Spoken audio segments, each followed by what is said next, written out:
دل میں تڑپتی جس دن قافلہ جانا. میں چھت پہ چڑھ گیا, سامنے قافلہ جا رہا تھا. میں دیکھتا رہا کہ یہ لوگ جائیں گے, کعبہ دیکھیں گے, طواف کریں گے, حجر اسود کا بوسہ لیں گے, مقام ابراہیم پہ نماز پڑھیں گے, صفا مروہ کی سعی کریں گے, منا مزدلفہ عرفات جائیں گے, روضہ رسول دیکھیں گے. فرماتے میری آنکھوں سے آنسو آنے لگ گئے. قافلہ نظر آ رہا تھا, پھر ان کی دھول, میری آنکھیں آنسوؤں سے بھر گئیں. فرماتے میں نے آنکھیں صاف کی تو اب میرے سامنے قافلہ یا اس کی دھول نہیں تھی, کعبہ میرے سامنے تھا.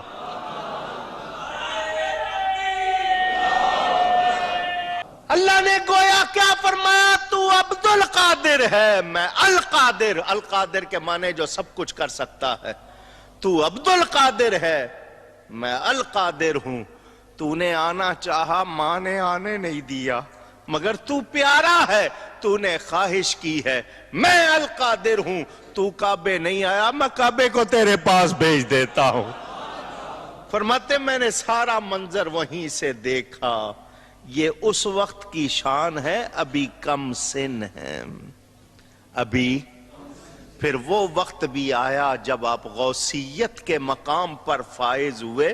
فرمایا کعبہ میرے حجرے کا طواف کرتا ہے. کہانی شریف ہے جی. خانہ کعبے کو کیا ضرورت ہے کسی کی زیارت کرنے کی؟ تو وہ اصل میں یہ بتانا چاہتے ہیں کہ جی پھر وہ آپ کو کہانی بھی کرائیں گے. وہ کہیں گے ترمذی میں ابن ماجہ میں حدیث ہے نا کہ نبی علیہ السلام نے کہا کہ اے کعبہ تیری خوشبو بڑی پیاری ہے, لیکن ایک مومن کی حرمت اللہ کے نزدیک تو اس سے بڑھ کے ہے.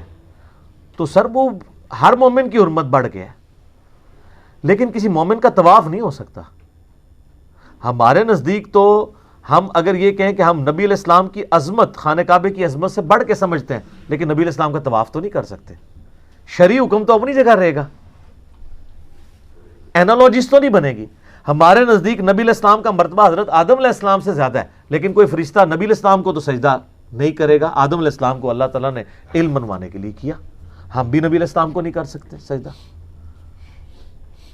تو اس طریقے سے یہ بھی یعنی کہانیاں مشہور کی ہوئی ہیں انہوں نے, عجیب و غریب قسم کی باتیں مشہور کر دیتے ہیں, اور بس وہ آپ کو ٹرک کی بتی کے پیچھے لگا دیتے ہیں, آپ لگے رہیں. اس طریقے سے کبھی دین ثابت نہیں ہوتا. کون سی بات پوچھ رہے تھے وہ یہ کہہ رہے تھے کہ فضائل حج میں لکھا ہے کہ خانہ کعبہ زیارت کو آتا ہے, سر نہیں آتا. میں یہ کتابوں کا خدا اور ہے, بابوں کا خدا اور. میں آپ کو کتابی بات بتاتا ہوں, بخاری میں موجود ہے پوری صلح حدیبیہ والی حدیث. آپ پتہ نبی علیہ السلام کو مشرکین عرب نے مکہ جانے سے روک دیا, تو نبی علیہ السلام حدیبیہ کے موقع پر معاہدہ ہوا. صحابہ کرام اتنے غمگین تھے کہ نبی علیہ السلام نے 3 دفعہ فرمایا کہ احرام اتار کے اپنے قربانی کے جانور یہیں ذبح کرو اور احرام کھول دو, ہم اگلے سال معاہدے کے مطابق آئیں گے. صحابہ کرام نہیں کھول رہے. ام سلمہ کے پاس نبی علیہ السلام خیمے میں گئے اور کہا کہ میں نے مطلب ان کو کہہ رہا ہوں یہ میری بات ہی نہیں مان رہے. یہ بخاری شریف ہے, مولانا شریف نہیں. صحابہ کرام کو قلق ہی اتنا تھا, تو حضور کے ساتھ لاڈ میں وہ ایسا کر رہے تھے. حضور کو سختی سے نہیں کہہ رہے تھے, لیکن ماننا تو چاہیے تھا. ام سلمہ نے کہا یا رسول اللہ چھوڑ دیں, آپ اپنا جانور قربان کریں, اپنا احرام کھول دیں, یہ دیکھیں سارے کیسے کرتے ہیں. ہائے ہائے ہائے. اور ایسے ہی ہوا, حضور علیہ السلام نے کیا, ساروں نے پہلے ایک اٹھا, دوسرا 1400 کے 1400 نے یہ کیا. صحابہ کرام اشک بار آنکھوں سے کہ ہم کعبے کو دیکھ نہیں پائے.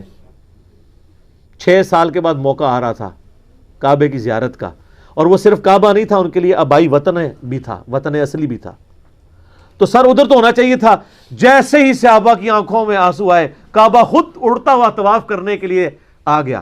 سر کعبے کا یہ حق تھا کہ رسول اللہ کا طواف کرتا آ کے. وہ تواڈے بابیاں نو کسی نے کھنگن نہیں دینا, تسی کہندے ہو جی طواف کردا ہے, زیارت کو آتا ہے, کھیت مٹی. جھوٹ مار دیو, سب جھوٹ ہے. اب ظلم یہ ہے کہ یہ بندہ اپنے آپ کو شیخ الحدیث کہتا تھا. یہ کس حدیث سے اس نے یہ کہانی نکالی جو فضائل حج میں ڈالی ہے؟ تو پھر مجھے یہ کہنے کا تو حق ہے نا, مرنے سے پہلے اے مسلمہ کر لے اس پہ غور. کتابوں کا خدا اور ہے, بابوں کا خدا اور. یہ تو کہانی چھوٹی ہے, اس تو بڑی کہانی کشف المجوب میں لکھی ہوئی ہے کہ بایزید بستامی جب حج کو گئے تو کعبہ ہی غائب تھا.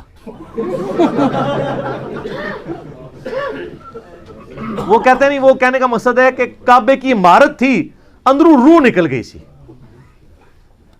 اچھا کہتے ہیں میرا حج نہیں ہوا. اگلی دفعہ گئے تو کہتے ہیں میں نے کعبے کو بھی دیکھا اور کعبے کے رب کو بھی دیکھا. دیکھو کہانی کی ڈیوٹی, خواب نہیں بیداری.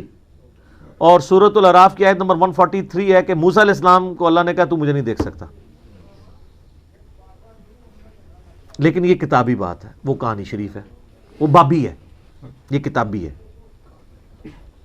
تو کہتے ہیں میرا حج ابھی بھی نہیں ہوا. اڑ کے ہو گیا جی؟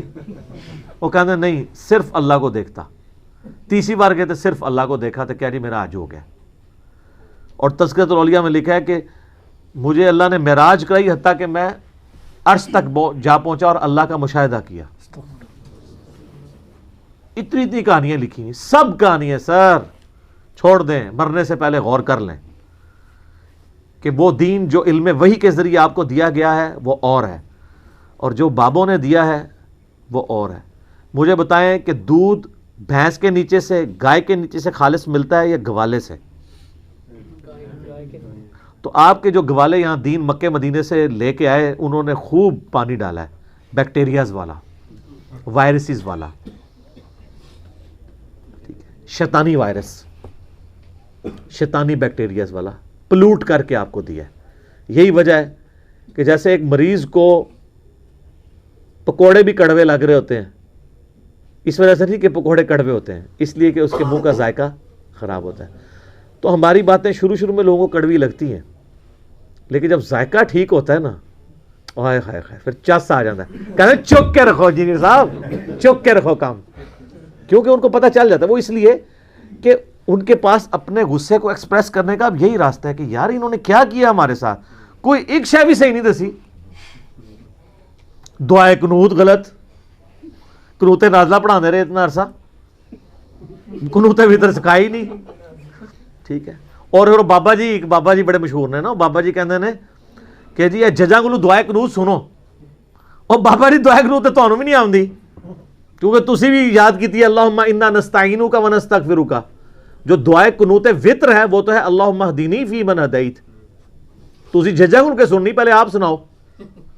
اور حسن ابن علی کو نبی الاسلام نے سکھائی تھی. سب کچھ کہانیاں ہیں, اللہ نے پردے رکھے ہوئے ہیں ان کے, لیکن آخرت میں تو پھر قسمت والوں کے ہی پردے رکھے جائیں گے. جو گمراہی کے پیشوا ہیں وہ تو نہیں بچتے, یہ تو ذہن میں رکھیں گے. ٹھیک ہو گیا.